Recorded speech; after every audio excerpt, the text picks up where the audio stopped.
morning. Hope you've had a great weekend. Been able to spend time with your family, people that you love.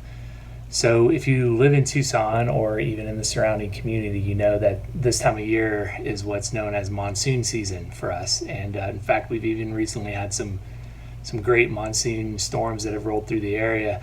Now, if you've lived in Arizona through a monsoon season, you'll know that we're often warned and made aware of the dangers of flash flooding. In fact, there's campaigns and marketing strategies out there to warn us and alert us of flash floods, things like turn around, don't drown, or even our phones that send us emergency flash flood warnings.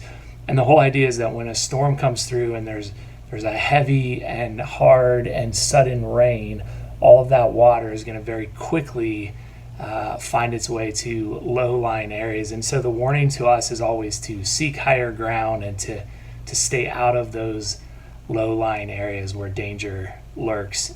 And I can't help but think every time I hear of one of those warnings, I always think of King David's prayer in the Bible in Psalm chapter 61. And it comes at a time when King David is just feeling weary, his heart is faint, he's feeling overwhelmed and inadequate with just the cares of life. And like a monsoon storm, all of those raging waters, so to speak, of his life have just kind of descended on him.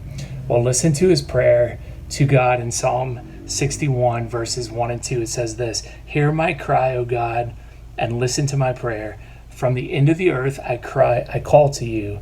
When my heart is faint, lead me to the rock that is higher than I." And I love the imagery there. He says, when my heart is faint, God, lead me to a rock that is higher than I, and help me to find a secure place in you, God.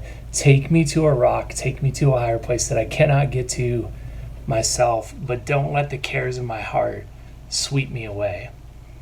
You know, I wonder if this COVID season has left you feeling a little weary and your heart is weak and maybe vulnerable, and you feel like the cares of your life could sweep you away. Let me encourage you today to reach out and to take hold of God and to ask Him to put your feet on higher ground and to take you to a secure place, a higher place where you'll experience His love and His protection over you.